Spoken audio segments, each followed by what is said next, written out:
harka fuune daawwattootaaf dhaggeeffattoota keenyaa kun miidiyaa keessan Qaanqee Show torban YouTube Qaanqee Show akkasumas televiziyoonii FIBtiin facaasaa galgala keessaa sa'aatii 3 aga sa'a 3 daqiiqaa 40tti irra deebiin sanbata duraa ganama sa'aatii 5 aga sa'a 5 daqiiqaa 40tti dhugaa keessaniif kan dubbattu haqa keessaniif kan falmitu sagantaa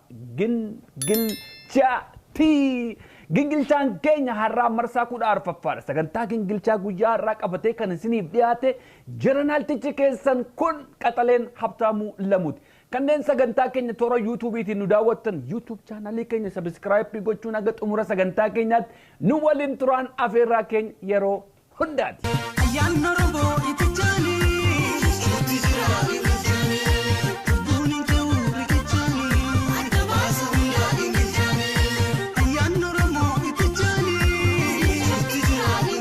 Daawwattootaaf dhaggeeffattoota keenya du'aan boqochuu hayyu duree adda bilisummaa Oromoo duraanii obbo Galaasaa Dilboo gadda guddaa nutti dhaga'ame asumaan ibsachuun barbaada. Maatii isaanii, firoottan isaanii, jaallan qabsaa'ota isaanii waliin turan uummata Oromoo gaddi itti dhaga'ame mara Waaqayyoon jajjabina isiniif haa kennu jedha.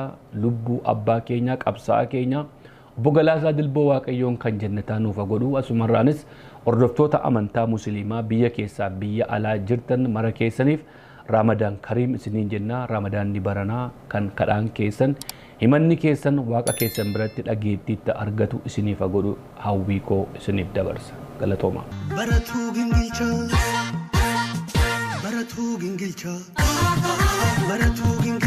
Daawwattootaaf dhaggeeffattoota keenyaa sagantaa keenya torbaniin qabannee isiniif dhiyaannu akkuma beekamu ispoonsara gochuun kan nu cinaa dhaabbate Goobanaa & Associates. Gorsa seeraa barbaaddu dhimma seeraa qabdu muuxannoo gabbataa waggoota 19 oliif horanneen hoggaas tajaajillu gammachuun keenya guddaadha. Goobanaa & Associates balaa konkolaataa, balaa xiyyaaraa, dhimma yakkaa, dhimma immigireeshinii, dhimma maatii dabalatee dhimmoota seeraa kamuu irratti tajaajila ni kennina. Waajjirri keenya inni muummeen St. Paul Minisootaadha.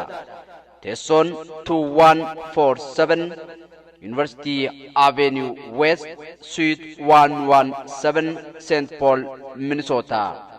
Waajjira keenya isa damee Valentine 15720 Brixham Hill Avenue Suite 300 Charlotte North Carolina 28277 jiruttis koottaa tajaajila isiniif kennuuf qophiidha. Tajaajila seeraa nuti kenninuuf maamiltoonni keenya ragaadha. Lakkoofsi bilbilaa 1888 Goobanaa 5 yookaan immoo 1888-462-3625 Goobanaa & Associates. Goobanaa & Associates sagantaa keenya gingilchaa marsaa 14ffaa bara 2022ffaa ispoonsara gochuu keessaniif ammas kabajaaf ulfina guddaa isiniif qabna. Hawaasni keenya biyya Ameerikaa magaalaa feetan isteeta feetan keessa jiraattan dhimma seeraa yoo qabaattan gorsa seeraa yoo barbaaddan waa takkittiin dhiphatinaa Goobanaa & Associates muuxannoo waggaa 20 kan qabu balaa xiyyaaraa, balaa konkolaataa, dhimma maatii, dhimma immigireeshinii, dhimma yakkaa kamiifiyyuu lakkoofsi bilbilaa 1888 Goobanaa 5 yookiis 1888 466 ispoonsarri keenya kabajaa lammaffaa Saamu'eel Biraanuu. Warri kun onarra. Mana bitachuuf yookaan gurguruuf yaada qabdu yookaan mana bituun bu'aa argachuu ni barbaaddu. Yoo yeroo jalqabaaf kan bitattanis ta'e yookaan manuma qabdan gara guddaatti yookaan xiqqaatti jijjiirrachuu feetan gartuun Saamu'eel Biraanuu Intigiriitii Riyaalitii isin gargaaruu danda'u. Lakkoofsa bilbilaa 763 744 irratti bilbiluun quunnamuu dandeessu.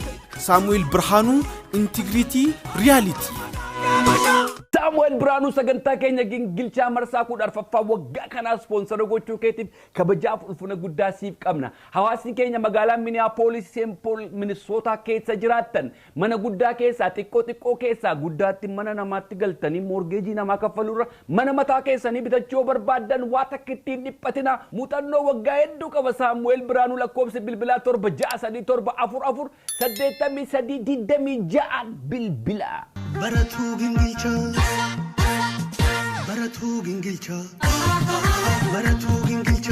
daawwattoota dhaggeeffattoota keenya gingilchaa keenya marsaa kudha arfaffaan kan torban kanaa kan waggaa kanaa uddeellannee dhufne ragaa gingilchaan torban darbe isiniif dhiyeesse marsaa kudha sadaffaa kutaa tokkoof lamaan Dr. Enook Gabbisaa bakkuma inni jiru waajjira gingilchaatti afeerree lamman keenya wangilgishinee jirra. Gingilchaa inni kun garuu isarraa adda wanti isa godhu taatee torban darbe kana biyya keenya keessatti raawwaterraa dubbanna taatee kana gaa tokko tokkoon fudhadhee isiniif dhiyaadheera isin aga xumura sagantaa keenyaatti nu waliin turuun dagatina. Tokkoffaa irratti wanti waliin ilaallu walgahii lammaffaa kaafaa'oo magaalaa Finfinnee keessatti sirna bareedaa eebba maanguddoo eebba jaarsolii biyyaatiin banamee raawwateera. Walgahiin kun baay'ee oromummaa urgoofti. Hogganoonni haaraanis nu dhufanii jiru. Sagalee Jawaar Mohaammed almost gara waggaa lamaatiif hin dhageenyeerra baay'ee gammannee jirra. Waaqayyoon nagaan isin jalqabsiisee nagaan isin raawwachiiseef galanni guddaan isaaf haa ta'u jechuun barbaada. Warra kaafaa'oo utuma gama kanaan gammannee jirru immoo rifaatuu xiqqoon kan nutti galee ture waa'ee obbo Baqqalee Garbaa. Obbo Baqqaleen Garbaa osuma dhaabbatanii waraqaa dubbisanii lafti isaanii maree kufanii mana wallaansaa dhaqanii wallaanamanii nagaan gara waltajjiitti deebi'anii jiru. Obbo Baqqee keenya Waaqayyoon umurii isaa dheeressa jechuun barbaada. Haasaa Profeesar Mararaa dura ta'aa kaafaa'oon baay'ee natti tole. Profeesar Mararaa duraan akkaataa waa'ee isaanii itti nutti himan akkaataatti waa'ee isaanii itti beeknu waan biraa ture. Profeesar Mararaa waggoottan sadan kana keessa garuu waan hedduu nu barsiise. Profeesar Mararaan kaayyoon maal akka ta'e hirbuun maal akka ta'e haalli jaallummaa maal akka ta'e Profeesar Mararaan waan hedduu nu barsiise. Profeesar Mararaadhaaf har'a as taa'een galateeffachuu barbaada.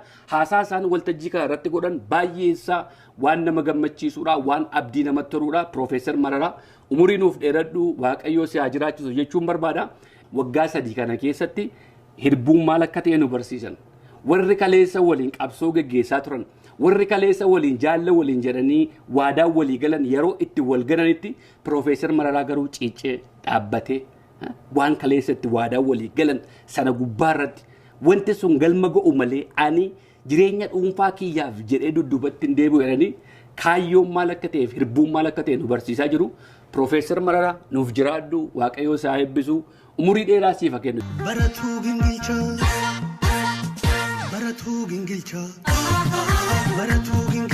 Daawwattootaaf dhaggeeffattoota keenyaa gingilchaa keenya 12ffaa keessatti kabiraa wanti waliin ilaallu waa'ee nama kanaati.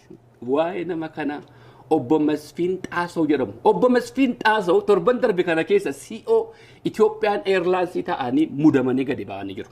Namni tokkittiin waa'ee isaanii irraa dubbachaa hin jiru. Namni tokkittiin deeggarsaafis mormaafis haasa'aa hin jiru. Sababiin isaa maal jedhee qorannoo mataa kootii gaafa geggeessu Obbo Masfiintu Oromoo miti. Utuu Obbo Masfiin har'a Oromoo ta'anii CEO Ethiopian Airlines ta'anii abeet balaa guddaatu gadi bu'atu.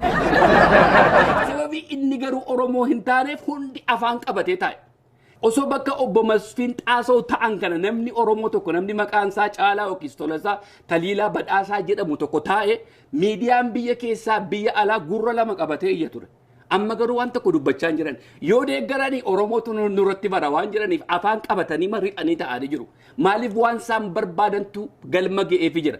Akka Obbo Tawaldeen bakka sanaa ka'uudhaaf jiran waan beekaniifi jalqaba maal gochaa turan warri miidiyaa biyya keessaa biyya alaa jiran Injiinar Taliilaa irratti dhagaa guuru. Akka inni bakka sanan teenya irratti hojjechaa turan waan isaan barbaadan galma ga'eeraa fi Obbo Masfiin Xaasoo achi ta'aniiruu fi Oromoon garuu rakkoo namni Amaaraa, namni Tigree, namni Walaayittaa, namni Kambaataa achi taa'uu miti hojiin hojjetamuu barbaada Oromoon.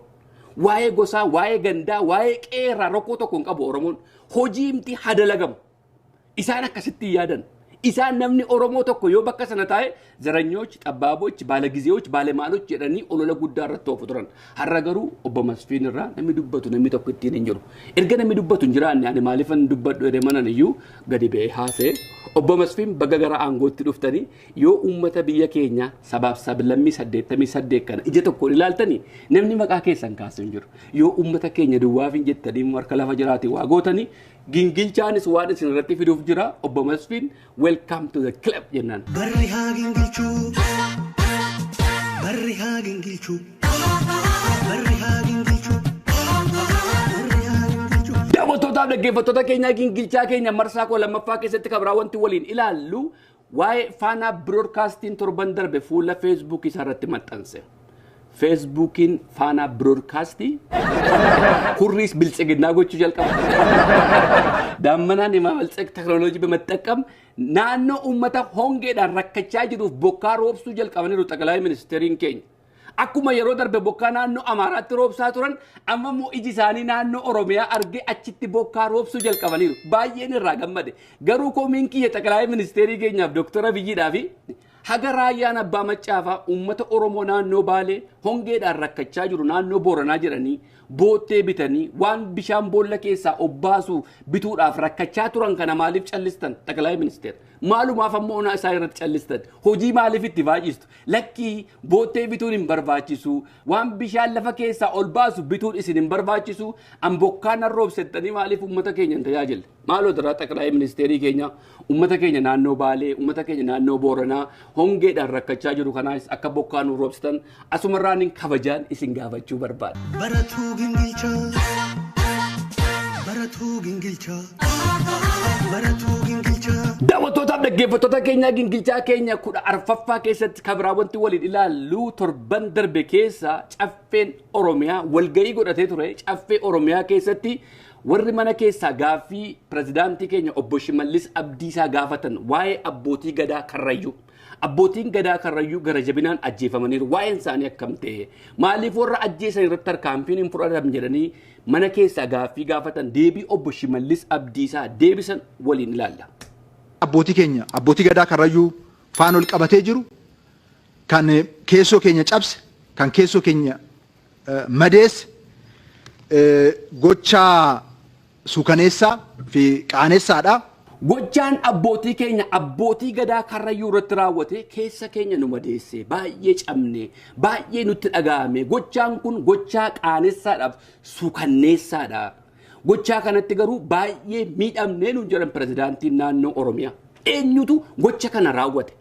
Eenyutu ajjeechaa kana raawwate? Namni obbo Shimallis Abdiisaa baatii ja'a dura waltajjii irratti ol baasanii mootummaa keenyaaf dhaaba keenyaaf hojii bareedaa nu hojjette jedhanii badhaasanii harka qaban obbo Angaasaa Ibrahim maal jedheen turan sanammoo waliin daawwanna. Ajjechaan Karrayyuu wajji wal qabattu tana mana asistu jechuudha. Tana mana asistu. Dhugaadha. Dhugaadha. Shira hojjetamee jira. Akkatti hojjetamee jira. Karrayyuun dibicha qalatteeti halkan guutuu du'aayiksii karaa sirna kabajattuutiin godhattee dhiiga addarra godhattee halkan guutuu wanta jechaa bulan. Gaafa 22 ganama poolisni dhaqee isaan marsee jechuudha. Sababni poolisni dhaqeef ijoollee shanee nama laba. Kan poolisatti kijiba himeetu poolisni san fudhatee ijoolleetti dhaqee jechuudha. Gaafa 22 sadaasa 22. Gaafa 22 gizeetti dhaqan nama 39 qaban jechuudha. Nama 39 qaban. Nama 16 bosona basaqqee jedhamu geessaniiti jilbiiffachiisanii naasuu malee ajjeesan jechuudha. Naasuu malee. Nama 39tu qabame. Ummati keenya ummanni Oromoo ummanni Karrayyuu. Nama 39 qaban kana keessa nama 16 naasuu tokko malee rifaatu tokko malee duddatti rasaasa naqanii ajjeesanii ee'utu kana qabe ee'u kana godhe poolisii Oromiyaati anamin kan itti jechaa jiru. Angaasaa Ibrahim tochaa jira. Angaasaa Ibrahim yeroo ammaa mootummaa kanaan biyya alaatti filatamee biyyatti galee waardiyaan kennamee fi mindaan ba'ee fi biyya keessa jira. Dhugaa kana gadi ba'ee dubbate. Namni abbootii gadaa Oromoo Karrayyuu ajjeese poolisoota naannoo Oromiyaati. Warra achi keessaa ba'antu dhugaa kana dubbate. Anarra dhugaa kana dubbadheen yoon du'e nan du'aa jedheeti Angaasaan Ibrahim kan dubbate. Dhugaa uummata Oromoo Karrayyuu. Nama 39 qabanii nama 16 naasuu tokko malee rasaasa dugdatti naqanii ajjeesan. Poolisii obbo Shimallis Abdiisaa hoogganan. Kan immoo keessi isaanii cabe, kan immoo baay'ee itti dhaga'ame gaddan obbo Shimallis Abdiisaati. Maal jira ittaan sadii? Ajjeechaa gurguddaa lamatu raawwatame. Yeroo humni juntaa kun karaa Finfinneetti siqaa deemu madaa hawaasa keenya keessatti uumuudhaaf shirri xaxamee jalqaba guyyaa isa duraa humna nageenyaa keenya hooggantoota poolisii otuu nafin nama 40 ol turkutame. Idduma sanitti naannuma sanitti namoonni asuma Shawaa Bahaa keessatti rukutamee odeeffannoo sobaatiin ajjeechaa suukaneessatu qaama isaanii irratti raawwatame. Qaamni isaanii akka cicciramu godhamee waan qaanessaa raawwatame. Bariisaa immoo abbootii keenya irratti abbootii gadaa irratti gochaa suukaneessaa kun raawwatame. Gochaa fokkisaa cabiinsa guddaa uumee jecha. Kana mootummaan sirriitti qoratee jira. Qaamolee yakka kana keessatti yakkoota lamaan irrattuu hirmaatan adamsee seeratti dhiyeessetti kan jiru. Waggaa hedduudhaaf mootummaa irraa kanuma dhageenya. Warra yakka dalagan mootummaan qabee jira. Qoratee seeratti dhiyeessaa. Warra seeratti dhiyaate agarreen beeknamoona. Ajjeechaa baay'eetu biyya keenya keessatti geggeeffamaa jira. Waan baay'eetu ta'aa jira. Garuu hamma yoonaa miidiyaatti dhiyaate warri uummata irratti tarkaanfii fudhate warri kana godhan akkas godhameera jedhee wanti dubbatamu hin jiru. Obbo Shimallis Abdiisaa waa'ee abbootii gadaa dibanii irra darbuudhaaf waa'ee ajjeechaa poolisii wajjin walitti qaban. Poolisii Oromiyaa wajjin walitti qabanii fidanii sii ka'an. Maaliif isaan irraa hin dubbatinii kan keenyarraa iyyuu poolisii keenyarraa nama 40tu ajjeefamee siin jedhanii afaan si qabuudhaaf. Poolisiin naannoo Oromiyaa qawwee baatee deema. Poolisiin Oromiyaa loltuudha. Kan qawwee baatee deemutu isa lolee isaa wajjin wal injifatee wal ajjeesuu danda'a. Abbootiin gadaa garuu maal godhan? Qe'ee namaa annanne. Kara namaatti hin maqne. Qe'ee isaanii otoo isaan ayyaana isaanii kabajachaa jiranii. Ummati keenya ummati garraamiin ummati karrayyuu bakka tokkotti nama 16 gara jabinaan ajjeefame. Warra kana seeratti dhiyeessanii warra kana gara ummataatti fidanii tarkaanfii irratti fudhachuu otoo jiranii isa waan biraa wajjin walitti qabsiisan. Hin dubbatina kan keenyayyuu nama 40tu nurraa wareegamee nuun jechuuf deemu Obbo Shimallis. Ana akkasitti nu badda. Isin akkamitti akkas nu battan hin beeku. Itti fufaa Obbo Shimallis. Gama kanaan hawaasa keenya karrayyuu faanas keessattuu abbootii faan jaarsolee biyyaa faana mariin godhamee jira.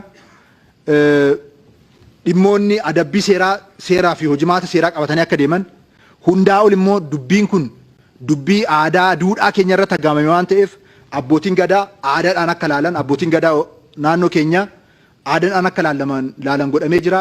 Aadaadhaan dubbicha falaati kan jiranii dubbichas fala abbootiin gadaa kennan giddugaleessa godhatamee mootummaan naannoo Oromiyaa kallattii sana hordofee kan deemu ta'a. Kanaaf akkaataa aadaatti dubbichi falamaa kan jiru. Yoomirraa kaasee mootummaan naannoo Oromiyaa aadaadhaan falatti kennuu jalqabe. Namoonni yakka dalagan kun jaarsa biyyaa abbootii odaa keenya maanguddoo keenya gara jabinaan ajjeese tokko maaliif gara aadaatti fiduun barbaachise? Yoomirraa jalqabe wanti kun? Yoom jalqabe? Aadaa durumaa wanta kanaan deemaa jirtu immoo harruma jalqabdan. Waan ofii godhame waan ta'eef aadaadhaan raawwachuu barbaadan. Gumaadhaan raawwachuu barbaadan. Horiitti kennanii goyoomsanii waa godhanii fi uummata kana goyoomsuu barbaadan. No, wanta akkasiin dalagu. Waa'een uummata Oromoo karrayyuu, waa'een abbootii gadaa karrayyuu, waa'ee Oromoo hundaati. Waan lubbuun maallaqaan bitamu hin jiru. Lubbuun qabeenyaan bitamu hin jiru. Warri lubbuu namaa balleesse akka seera biyyattiitti seerri Itoophiyaa lafa kaa'etti seeratti dhiyaachuu qabu. Gara aadaatti fiduun barbaachisu kun. Waan aadaarraa fagaateedha. Warri waan kana raawwatan aadaadhaan hin raawwanne. Aadaan naqiitii jaarsa biyyaa ajjeesi. Aadaan naqiitii abbootii gadaa ajjeesi. Aadaan naqiitii gara jabinaan jaarsa biyyaa walitti guuri rasaasa dugdatti naqii ajjeesi jedhama. Maaliif gara aadaatti fiduun isaan barbaachise? Yakkama nama lubbuu namaa ajjeese. Poolisii keessanis kan ajjeese haa ta'u, uummata nagaa kanas kan ajjeese haa ta'u, maaliif gara aadaatti fiduun barbaachise? Yoom jalqabe wanti kun? Haaraa jalqabdanii.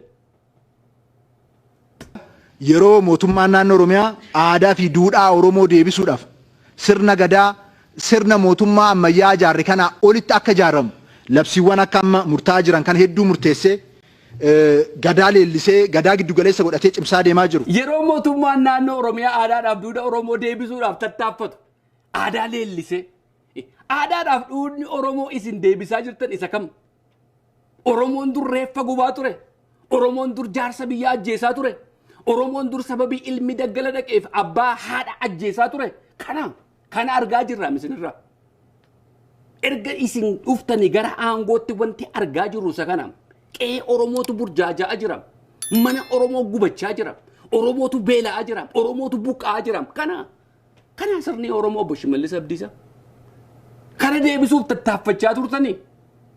Barrakkoo keessan hin qabnu sababii aangoorra jirtaniif garuu erga gara aangootti dhuftanii taateen Oromiyaa keessatti ta'aa jiru waan nama qaanessu duwwaadha.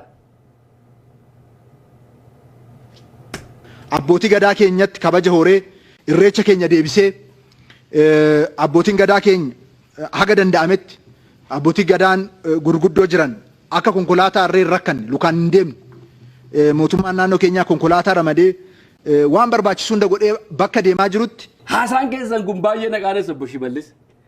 Kan isin gaafatan waa'ee lubbuuti. Lubbuu nama 16 gara jabinaan bakka tokkotti ajjeefame maaliif warri isaaniin ajjeese kun seeratti hin dhiyaanne waan jedhaniif abbootii gadaadhaaf konkolaataa laannee akka isaan miillaan hin deemneef. Sibiilaan lakkaa'amaa lubbuun ilma Oromoo, lubbuun jaarsa Oromoo, lubbuun abbaa gadaa Oromoo. Sibiila waan laattaniif kana callisuu qabna. Eenyutu waan tarkaanfii kana raawwate? Abbaa gadaa Oromoo tokkoof konkolaataa laattan jechuun abbootii gadaa Oromoo hundaa kabajan jechuu miti.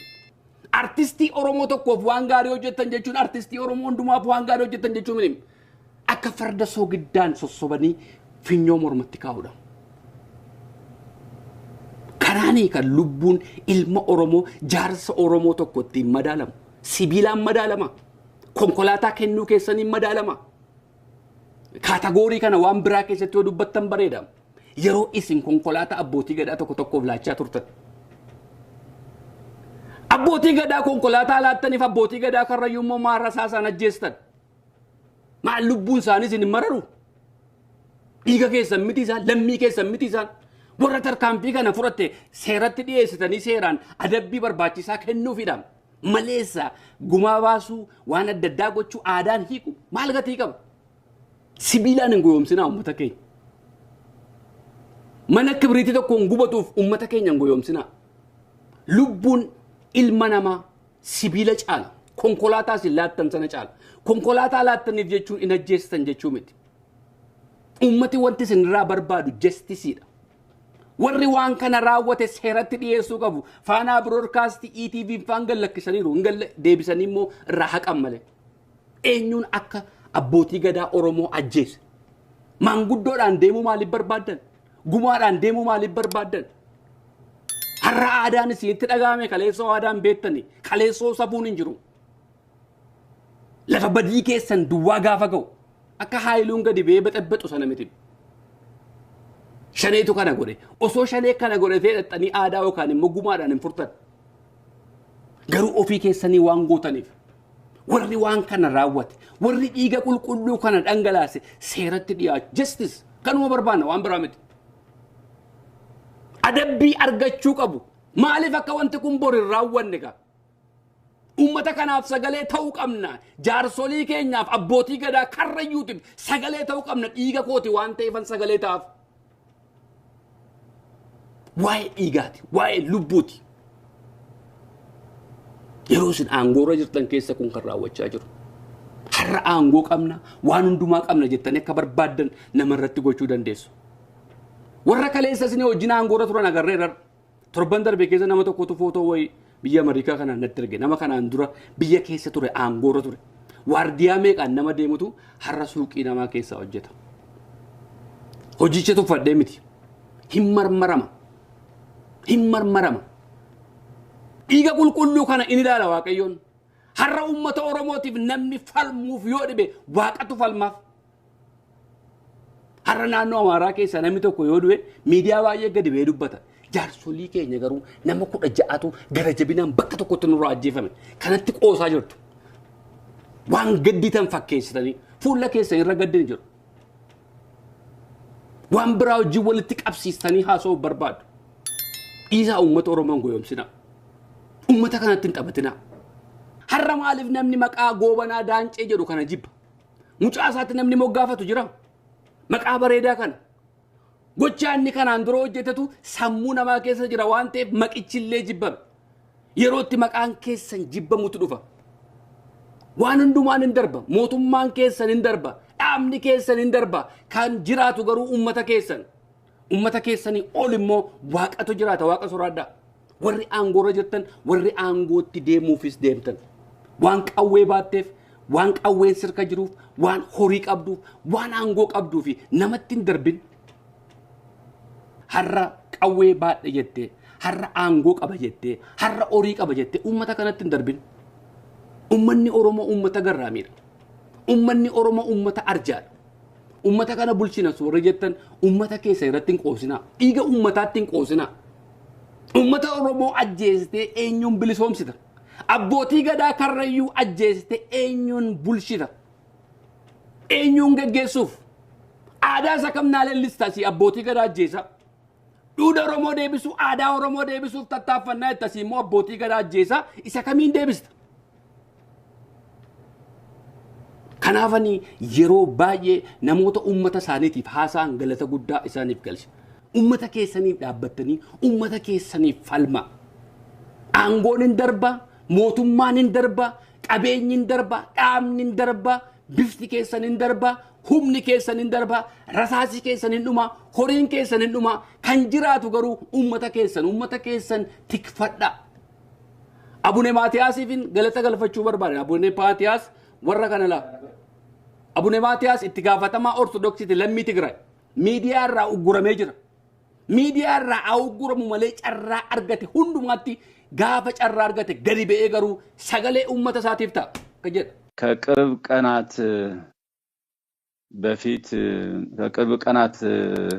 ቀናት በፊት በቤኒሻንጉል ጉሙዝ መተከል አካባቢ በተፈጸመው ዘግናኝ እና እጅግ የሚያሳዝን ድርጊት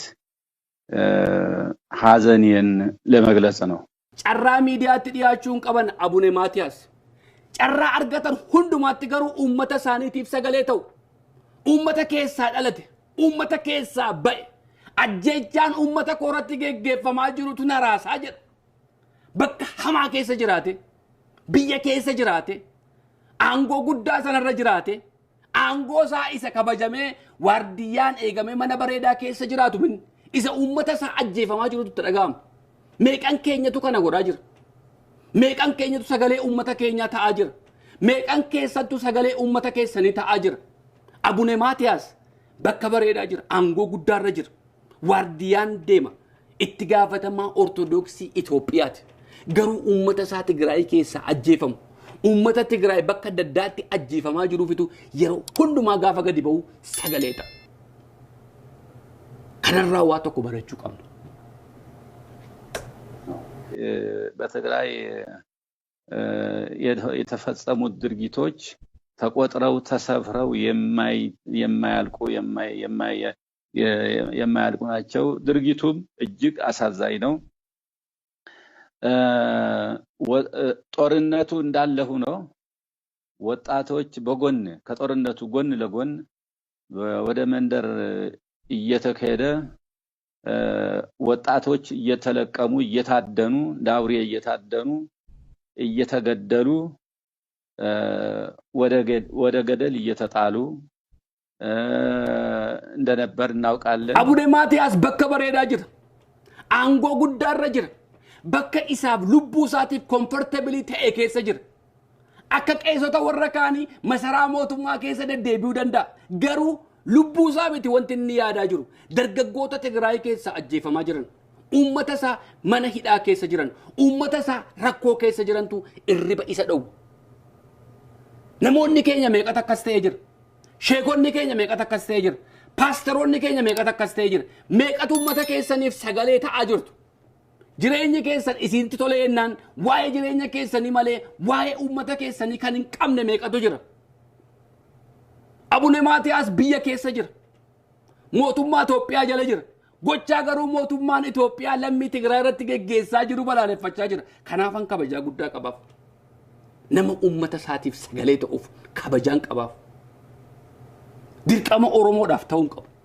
Uummata isaatiif sagalee taanaan mirga uummata isaanii akka inni eegamu yoo godhate mirgi sabni biraas akka inni dhiitamu hin barbaadu. Warra garuu utuu uummati isaa ajjeefamaa jiru, utuu uummati isaa hidhamaa jiru, utuu shamarran meeqarraa gudeedamaa jiru afaan cufatee ta'u. Tarii gola keessatti boo'uu dandeessu Waaqayyootti. Tarii gola keessatti haasa'uu dandeessu. Garuu lubbuu keessan dabarsitanii gadi baatanii kanaaf uftan meeqatu jira. Abuna Rufaa'eliin galateeffachuun barbaada. Abbaa keenya nuuf galatooma. Yeroo lama sadii waa'ee isaanii irraa dubbadde. Har'as waa'ee isaanii irraa haasa'uufan dirqama. Waa'ee Ortodoksii ta'anii, Pheenxee ta'anii, Musliima ta'anii miti dubbiin. Dubbiin dubbii namummaati. Lubbuun kun harka Waaqayyootiin hojjetamte namni ajjeefamuu qabu jedhanii biyya keenya keessatti nagaa waaraan akka bu'u. An akka namni walloluu miti. An akka namni ajjeefamu miti kaayyoo keenya. Dhaqii kuti mormarraa murii miti kan hin jechaa jiru. Nagaadhaan walii wajjin jiraachuu biyya faranjii keessa hin jira. Biyya sabaaf sablammiin addunyaa guutuun nagaa waliin jiraatu. Biyya keenya keessa nagaan akka bu'uun barbaada. Namni keenya akka nagaan jiraatuun barbaada. Olaantummaa Oromoo toon taane Oromoon namaa wajjin wal qixxaatee biyyattii keessatti mirgi isaa kabajamee akka jiraatuun barbaada. Har'a kaniin as taa'ee iyyuu olaantummaa uummata Oromoo barbaadee mitan. Mirgi Oromoo akka eegamuun barbaada. Garmalee lubbuun ilma Oromoo akka darbuun barbaadu. Akkuma kana lubbuun ilma Tigrees, lubbuun ilma Amaaraas, lubbuun ilma Benishaangulis na biratti kabajaa qabdi. Akkuma lubbuu ilma Oromoo jaalladhu lubbuu warra kaanis jaalladha. Aangoof jecha namni wal ajjeesa. Yeroo qabna jedhee namni wal takaala. Abuna Rufaa'eliin dhaggeeffanna. Waan qeellee Wallaggaa eenyutti himama? Waaqayyootti himama. Biyyi kun biyya nagaan ta'a. Waaqayyoon immoo al tokko aduun hin ba'a. Amma aduun baatutti midhamnee jirra. Amma aduun ba'utti cuunfamnee jiraanna. Amma aduun ba'utti akka lubbuu keenya hin baanu, akka lubbuu keenya hin gallu. Gaaf tokko immoo dingili Maariyaamiin nu laalti. Waaqayyo isin haa eebbisu abbaa keenya. Baay'ee isin galateeffadha. Yeroo baay'ee sabni biraas ta'e uummanni Oromoo baay'een keenya waa'ee uummata Oromoo waa'ee uummata Wallaggaa irraa haasa'uun barbaadu namni Wallaggaa irraa dhufees waa'ee Wallaggaa yoo haasa'e gandummaa naan jedhu waan sodaatuu fi irraan dubbatu. Abuna Rufaa'el garuu cabsanii yeroo baay'ee haasa'u. Waa'ee qallam Wallaggaa waa'ee uummata Wallaggaa guyyaa tokko aduun isiniif baatiinu. Olola uummata kanarratti oofamaa jiru waan arganiif uummata kanaaf guyyaan ni dhufteedhan. Hedduun keenya, hayyoonni keenya, qaroon keenya, paastoroonni keenya kan hin dubbanne gadi ba'anii dubbatu. Waan isaan dubbatan kun gatii isaan kaffalchiisuu danda'a. Garuu waan dhufu hundumaaf of qopheessaniiti. Wallaggaani caakkaa keessa zooree ilaaleera. Maqaa isaa xureessu malee biyyi kuni urgoo kennee namaaf kabaja kennee kan jiraatuti malee Wallaggaan dhiiga namaan dhutu. Wallaggaan dhiiga namaan dhutu. Wallaggaan dhiiga namaan dhutu. Wallaggaan ati bahee ati galiin jedhu maqaa isaa hin xureessaa politikeenyaan hin dhumtu. Maqaa namaa xureessuun hin ta'u. Abbootiin moojirraga inni tokko gaafa xureessu nu immoo miidiyaatti baanee isa xureessa sana dammatti dibna. Gadi kanaa deebisii jabaadha. Jabaadha. Abdii keessan hin murinaa. Waaqayyo isin haa eebbisu abbaa keenya Abuna Rufaa'el. Wallagga keessa deemee jiraadheen beeka. Bosona isaa keessa deemeen beeka. Uummanni Wallaggaa uummata nama jaallatudha. Uummata keessummaa simatudha. Uummata dhiiga namaa xuuxu miti. Uummata itittuudhaaf urgoo namaa kennee nama simatu. Politikeenyaatu maqaa isaa xureessa. Politikeenyaatu uummata kana seexana fakkeessa malee uummanni Wallaggaa akkas miti. nama dhugaa namaa dubbateef waaqayyoo dhugaa isaa dubbataaf. Abbaa keenya waaqayyoo isin haa jiraachisu. Meeqan keessantu qe'ee kana keessaa baatanii har'a uummata kanaaf sagalee hin ta'in. Jireenyi dhuunfaa keessan isinitti tole. Jireenyi dhuunfaa keessan isinitti bareede. Har'a garuu yeroo uummati keessan buqqa'aa jiru. Har'a yeroo uummati keessan qe'eerraa ari'atamaa jiru kana keessa uummata keessaniif sagalee hin ta'in. Meeqan keessantu jira. Har'a dhaabbadhaa of ilaalaa. Abbaan keenya har'a waa isin barsiisu. Abbaa keenyarraa har'a waan guddaa barachuu qabdu. Waa'ee amantii isaanii irraanfadhaa. Waa'ee wayyaa isaan uffatan irraanfadhaa. Ortodoksii keessaa dhufanii isaa irraanfadhaa. Dubbiin dubbii amantii miti. Dubbiin dubbii dhugaa dubbachuuti. Warri dhugaa lallabna jettan, warri dhugaa dubbanna jettan, meeqan keessantu dhugaa uummata kanaa haasa'aa jira. Meeqan keessantu haqa uummata kanaa dubbachaa jira. Uummata beela'aa jiru kan, uummata qe'eerraa buqqa'aa jiru kan, uummata halkanii guyyaa gidirfamaa jiru kanaaf meeqan keessantu dubbachaa jira. Obboleettii keenya Daraartuu Tulluu baay'ee ishee galateeffachuun barbaada. Daraartuun Tulluu dheengadda atileetota biyya alaarraa biyyatti galaniif simannaa godhame irratti iji ishee imimmaaniin guute hudhamaa haasa'aa turte waa'ee uummata Tigraay dhaggeeffanna waliin. የሀገራችን ጉዳይ ያመናል። ሁላችንንም ህሉፍ ያለውን እጋራለሁ። ሁላችንንም የትግራይ እናቶች አባቶች እናቶቻችን አባቶቻችን ናቸው። በእርግጠኝነት ነገ ደግሞ ለጌ ሌላ ቀን ነውና ኢትዮጵያ ታርቃ አንድ ሆና ትቆምና የኢትዮጵያን ባንዲራ ታውለበልባለች። ስለዚህ አይክፋችሁ፣ ትክክል ነው፣ ክብር ይገባችኋል። በብዙ ፈተናዎች አልፋችሁ በብዙ ተጽዕኖ አልፋችሁ የኢትዮጵያን ባንዲራ ከፍ ስላደረጋችሁ በጣም እናመሰግናለን።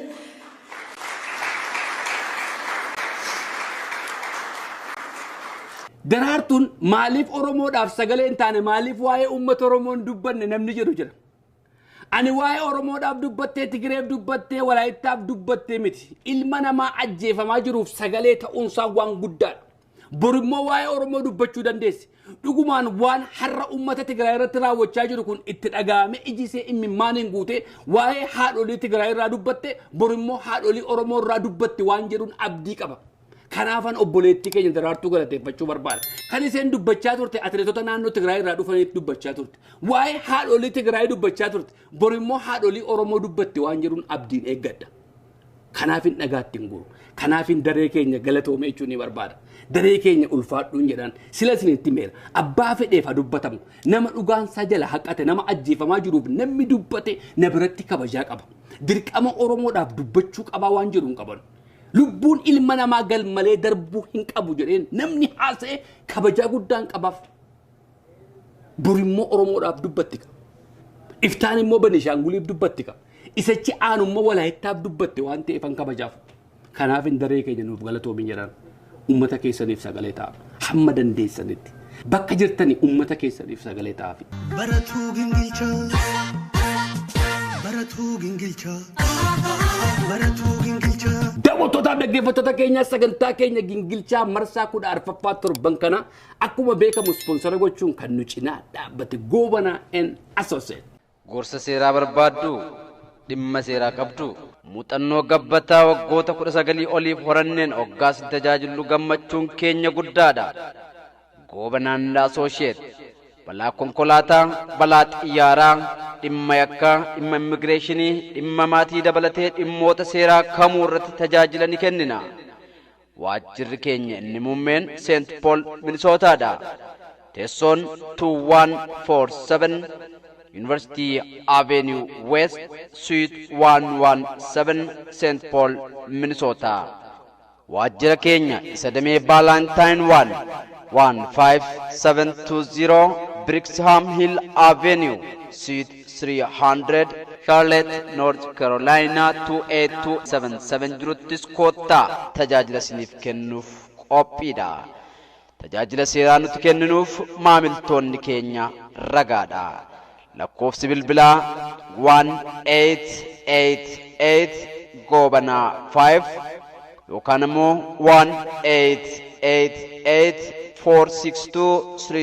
1888-462-3625 Goobanaa & Associates.